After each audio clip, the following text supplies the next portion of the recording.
Hello guys. हाँ, carry करते हैं। अभी हमारा सेट सी का paper 9 financial services and capital market SPM का पेपर 9 का सेट सी कर रहे हैं हम लोग। ठीक है, तो मॉड्यूल से डिस्कशन कर रहे थे, इंपॉर्टेंट क्वेश्चन मार्क करवा रहे थे और चैप्टर 3 तक हमारा हो गया था। चैप्टर 4 का करते हैं। ठीक है, चैप्टर 4 में ये देखो, ये एक बारी बस ओवरव्यू ये चार्ट को देख लेना कि कौन कौन सा टर्म है। ठीक है, और हाँ ये देखो, ये क्वेश्चन आया था।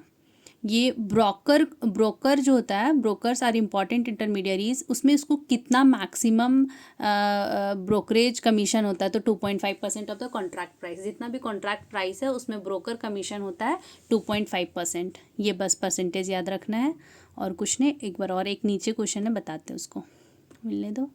हाँ ये देखो, D mutualisation is the process by which any member owned organizations can become a shareholder owned company. Such a company can either be listed on a stock exchange or be established as a closely held company. In simple word, demutualization stock exchange is basically a company form of an organization in which the companies goes public and owners will be given equity shares. So through the demutualization process, the stock exchange become a profit making company and a tax paying entity. Demutualization separates the ownership, ये वाला line जो यहाँ important है। D mutualisation separate the ownership and control of stock exchange from the trading rights of member. ये line important है क्योंकि अभी आएगा नीचे एक कॉन्सेप्ट, डी म्यूचुअलाइजेशन और रीमटेरियलाइजेशन, इसका डिफरेंस वहाँ पे था क्वेश्चन में, इसलिए ये कॉन्सेप्ट इंपॉर्टेंट है, तो ये पढ़ लेना। D mutualisation separates the ownership of the control of stock exchange, ये है इम्पॉर्टेंट। और एल्गोरिदम ट्रेडिंग, ये जितना हाईलाइटेड है वो पढ़ लेना, उतना मेरे को इसका आइडिया नहीं है, इसके क्वेश्चन था कि नहीं, भूल गए हैं। The practice of algorithmic trading involves using a computer program to purchase and sell stock option futures FX foreign exchange currencies pairings and crypto currencies referred to as a high frequency trading, automated trading और a black box trading। Algorithm black box trading है, ठीक है, on a Wall Street. To execute deals at precise times, algorithm trading mixes computer programming and financial market. High frequency trading HFT, which tries to profit from placing a lot of orders quickly across a variety of market and different decisions parameters based on pre-programmed instructions, makes up the majority of algo trading today. Meaning पढ़ लेना, थोड़ा थोड़ा clear हो जाएगा। हाँ, basket trading से एक question था कि बास्केट ट्रेडिंग में कितना ट्रेडिंग मैक्सिमम कितना सिक्योरिटीज़ में ट्रेड होता है, तो ये 15 तो है, लेकिन एक बार रीड कर देते हैं। Investment companies and large institutional traders often utilise basket trades as a form of order to purchase और sell several securities all at once, एक साथ एक से ज़्यादा सिक्योरिटीज़, तो कितना। अब basket trading normally involves the selling और acquisition of 15 or more securities but is generally used to buy stocks to calculate their return. Such baskets are frequently compared to a benchmark or tracked against an object such as an index. तो ये 15 करता है, ये एक बार देख लेना है, important, बस पता होना चाहिए, मान लो आ गया तो। अब है हाँ, ये स्टॉक मार्केट इंडेक्स और ये it represent the entire stock market, it shows the changes taking place in the stock market movement of the index, is also an indication of average return received by the investor. बस Sensex BSE, ये बस एक बार नाम याद रखना है, इसका कोई अभी ज़रूरत नहीं, नीचे बताते हैं। ये नैस्डैक का क्वेश्चन था, क्या क्वेश्चन था वो हम बताते हैं नीचे। अभी ये फार्मूला देख लेना, इसका क्वेश्चन हमको सॉल्व करने नहीं आता है। इंडेक्स वैल्यू का formula, index on previous day multiply total market capitalisation for current day divided by total capitalisation of previous day. ये फार्मूला के बाद इसका आगे क्या कैलकुलेशन है वो मेरे को नहीं आता, और ये एग्जाम में नहीं आया था, इसलिए उतना इंपॉर्टेंट नहीं है, ये वाला फार्मूला नहीं आया था। ये हाईलाइटेड पार्ट देख लो, what is free float market capitalisation, इसका एग्जाम में क्वेश्चन था। फ्री फ्लोट जो है पब्लिक के पास जितना भी शेयर्स है ना वो, और से मल्टीप्लाई प्राइस ऑफ शेयर्स, ठीक है, तो इसका क्वेश्चन एक था, इसीलिए इसको रीड कर देते हैं.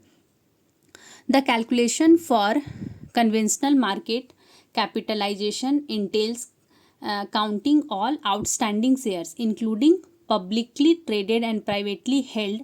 However, the free float market capital method only uses publicly held outstanding shares to value a corporation. ठीक है, the price of each shares is then multiplied by the number of share. जो हम बोले वही लिखा हुआ है कि जो भी शेयर्स पब्लिक के पास है उसको मल्टीप्लाई करो प्राइस ऑफ शेयर्स, कितना शेयर्स का प्राइस है. ये हमारा फ्री फ्लोट मार्केट कैपिटलाइजेशन है. क्वेश्चन रहेगा, प्रैक्टिकल क्वेश्चन रहेगा, वहाँ पे कर लेना. Privately held shares are not included in this computation to all shares owned by trust, governmental entities and promoters are thereof disregarded. Additionally, it shows that the free float market capitalization would always be less expensive than the company's real market capitalization. देखो question ऐसा रहेगा, यहाँ जो question है ना, यही वाला शायद यही क्वेश्चन था क्या, देख लो एक बारी. 1 lakh outstanding share each price of 30. From these 53,000 shares are held publicly while the remaining 47,000 shares are owned privately. तो इससे क्या क्या कैलकुलेट करना, दोनों चीज़ कैलकुलेट करना हम लोग को. From this information both the market capital and free float market capitalisations can be calculated. तो मार्केट कैपिटल मतलब टोटल जो पूरा है ये 1 लाख इंटू 30, 1 लाख इंटू 30 ये पूरा हम लोग का कैपिटल का हो गया. और इसमें फ्री फ्लोट बोला है कि पब्लिक को कितना है, पब्लिक के पास 53,000 है. तो outstanding shares held by public free float market के लिए into price of each share, price of each share 30. तो ये दोनों को मल्टीप्लाई करेंगे 15,90,000, ये फ्री फ्लोट मार्केट कैपिटलाइजेशन है. और ये क्वेश्चन था इसी तरीके का था, आसान था, वहाँ पे 1 नंबर का हो गया.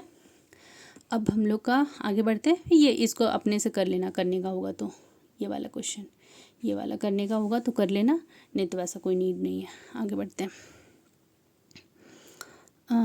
हाँ, रीबैलेंसिंग का बस मीनिंग जानना है. रीबैलेंसिंग क्या होता है, जो रीबैलेंस करना, जो वेट है ना उसको प्रोपोर्शन को चेंज वेंज करना है. देखो, rebalancing is the process of changing the weight of the securities that make up the index. हो गया. रिकंस्टिट्यूशन क्या है, the process of altering an index constituent securities is known as reconstitution. Meaning पढ़ लेना, वैसे ये क्वेश्चन नहीं था. सर्किट, हाँ सर्किट ब्रेकर एक था, कहीं कुछ ऐसा करके था. Circuit breakers to curb excess volatility. Circuit breaker is a temporary halt or suspension of trading in any stock or index for a certain period. The move is basically resorted to curb excess volatility in the stock market. एक read they देना. ये देखो, the market index circuit limit in India are set by SEBI. Exchange use the closing price of the index for the previous day to calculate circuit limits of 10%, 15% and 20% stages daily. ठीक है, ये time period उतना important नहीं है, एक भी question नहीं था. मेरा पेपर तो 2 बार ही हुआ, तो दोनों में से मेरे को एक बारी भी ये टाइम पीरियड वाला नहीं देखने को मिला था, तो मत करो, ज़रूरत नहीं है. ठीक है, ये ट्रेडिंग डे और क्लियरिंग डे T+1 डे में क्लियरिंग होता प्रोसेस.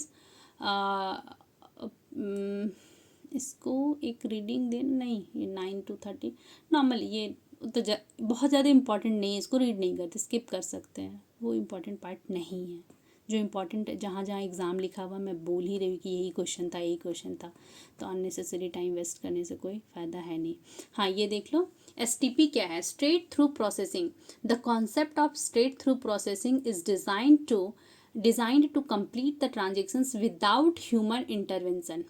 ठीक है, straight through processing STP is an initiative that financial companies use to optimize the speed at which they process transactions. This is performed by allowing information that has been electronically entered to the transferred from one party to another in the settlement process without manually re-entering the same prices of information repeatedly over the entire sequence of event.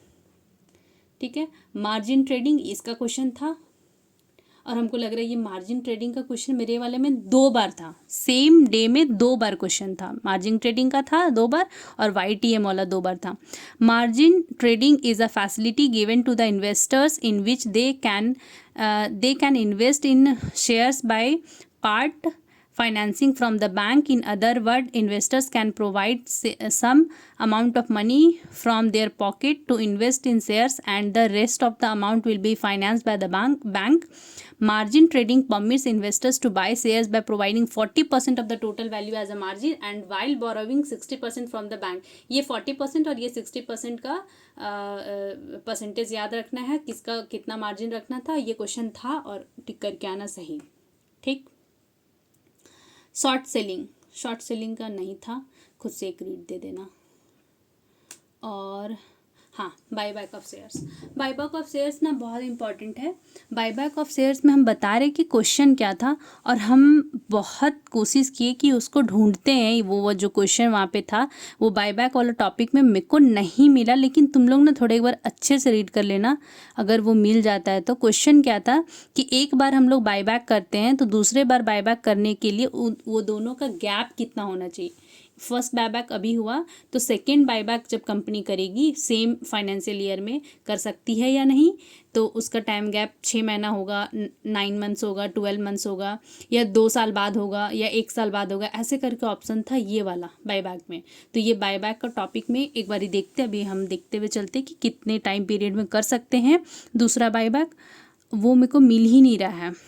फिर भी देखो, buyback is the process in which a company uses its surplus cash to buy shares from the public से ही अपना shares को वापस खरीद लेना। It also called shares repurchase. It is almost the opposite of an initial public offer in which shares are issue to the public for the first time. ठीक है,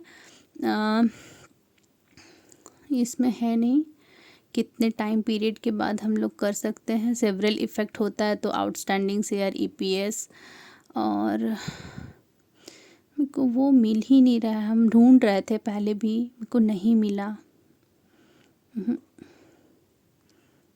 gap between buyback to buyback ऐसे question था, इसी type से था। और अगर मेरे ये डिस्कशन करने से और कोई जाके एग्ज़ाम दे रहे कोई भी स्टूडेंट और उनका क्वेश्चन मैच करता है तो आके कमेंट कर दे कि हाँ कर रहा है मैच, ताकि दूसरे जो आगे आने वाले स्टूडेंट के एग्ज़ाम होगा तो वो इस वीडियो पे रिलाई कर सकेंगे। ये बायबैक 25% करते हैं और इसमें जनरल मीटिंग पास करना, स्पेशल रेजोल्यूशन पास करना होता है जनरल मीटिंग में बायबैक करने के लिए। लेकिन अगर 10% से कम बायबैक हो रहा है, paid up equity share less than 10%, तो उसमें हम लोग का बोर्ड रेजोल्यूशन से काम चल जाता है। ये लाइन एक बार देख लेना। एक बार शॉर्ट नोट्स में हम दिखाए हैं पहले वाले वीडियो में, तो 2 बार कवर हो रहा, कोई दिक्कत नहीं है। वो हम टाइम पीरियड ढूंढ रहे थे, मेरे को मिल नहीं रहा है, टाइम पीरियड मिल नहीं रहा है। तुम लोग देख लेना कि कितने टाइम पीरियड में कर सकते हैं। तो क्वेश्चन बता दिए ना, तो हम एक बार सोच रहे थे अगर यहाँ मिल जाता तो in the next few year. Time ही नहीं मिल रहा है कि दो गैप कितने टाइम का होता है। मेरे को नहीं मिला और एक एक लाइन हम नहीं पढ़ सकते क्योंकि मेरे पास टाइम का कमी है। हाँ, ब्लॉक एंड बल्क डील्स, इसका क्वेश्चन नहीं था, ये नहीं था, ये टाइम पीरियड वाला क्वेश्चन नहीं था, कितना से कितना टाइम तक के लिए खुलता है, कब बेचना है, कब, नहीं था, ये क्वेश्चन था ही नहीं, फालतू का टाइम वेस्ट हो जाएगा। हाँ, minimum order size of execution of trade in the block deal window shall be ₹10 crore. Limit याद करना है तो कर लो, ठीक है। हाँ, ये देखो, meaning of bulk deal is a trade where the total quantity of shares bought और sold is more than 0.5% of the number of shares of a listed company. 0.5% मतलब 0.5%। Bulk deals happen during a normal trading window provided by the broker who manages the bulk deal trade must provide the details of the transactions of the stock exchange whenever they happen. Unlike block deals, bulk deals orders are visible to everyone. Meaning देख लेना, अगर मेरा question होगा भी तो मेरे से गलत हुआ होगा क्योंकि हम उतना नहीं पढ़ के गए थे। G6 securities, government securities market, नहीं पता, मतलब नहीं था एग्ज़ाम में, और क्या। हाँ, ये रिस्क का भी वैसा मतलब रिस्क है जो नाम बस देख लेना, अंदर कंटेंट पढ़ने का ज़रूरत नहीं है। काउंटर पार्टी रिस्क भी, प्राइस रिस्क भी, reinvestment risk, interest rate risk, default risk. Power exchange, हाँ power exchange India limited PXL 2008 India का है, बस इतना जानना और कुछ नहीं।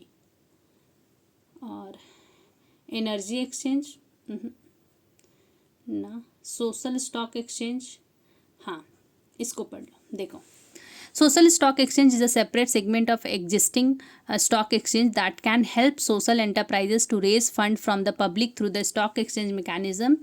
SSE, social stock exchange, will act as a medium between social enterprises and fund provider, and that can help to select those entities that are creating measurable social impact and reporting such impact. Certain types of social enterprises, that is non-profit organization, not for profit organization, NPOs, that meet the registration criteria, can register on social stock exchange and undertake to make continuous disclosures on their social impact. Meaning पता है, वही करना है। देखो MCQ देख लेते हैं। which among the following is not a risk management practices in a secondary market? Secondary market में कौन सा रिस्क मैनेजमेंट प्रैक्टिस नहीं है? तो setting up a clear corporation which can settle transactions and depository which can only guarantee financial settlement of all trades, यही है answer सही। मतलब ये नहीं है सेकेंडरी मार्केट में रिस्क मैनेजमेंट का। डैश सेपरेट्स द ओनरशिप, बोले थे ये ओनरशिप और कंट्रोल ऑफ स्टॉक एक्सचेंज क्या था? डीम्यूचुअलाइजेशन था ना ऊपर, ठीक है। विच among the following is not a risk management mechanism in the secondary market? Secondary market में रिस्क मैनेजमेंट, ये रिवर्स बुक बिल्डिंग नहीं था। हाँ ये क्वेश्चन एग्जाम में था, ये वाला था question number 4। The lending price of securities 100 rupees का सिक्योरिटी का प्राइस है।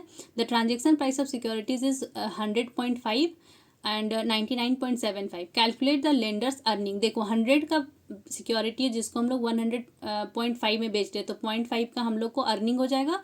और अगर 100 का सिक्योरिटी हम लोग 99.75 में बेच रहे हैं तो हम लोग के लिए लॉस होगा, मतलब कि जो बोरो कर रहा उसके लिए अर्निंग या रिबेट होगा, ठीक है। तो 0.5 हम लोग का अर्निंग है और बोरोवर के लिए अर्निंग या रिबेट है 0.25, ठीक है। The securities lending price SLP of a security of ₹100. The transaction price of the securities is 100.35. You are required to calculate annualized yield. Annualized yield calculate करना है ना, देखो 100.35 minus 100 whole divided by 100 into 10 days का है ना, तो 360 divided by 10 या फिर 365 divided by 10 डिवाइडेड बाई 10 करो तो फिर ये हम लोग का रेट निकल जाएगा 12.75। एक मिनट कैलकुलेट कर ही लेते हैं ना। 10.35 minus 100 whole divided by 100 into 365 divided by 10 into 100। हाँ ठीक है। देखो 10.35 minus 100 whole divided by 100 multiply 10 days के लिए ना, तो 365 बाई 10 यही रेट आ जाएगा 12.78 कर लेना। The stocks that dash have dash margin requirement, stocks that have lack liquidity या वहाँ पे लेस लिक्विडिटी भी रहेगा तो वो कर लेना। लैक लिक्विडिटी या less liquidity have higher margin requirements, हो गया। Which among the following risk will be reduced for the clearing corporation and the foreign portfolio investment T+1 settlement is adopted counter party risk, ठीक है। Chapter 4 हो गया। अब next video में हम लोग मिलते हैं चैप्टर 5 से। Okay bye bye.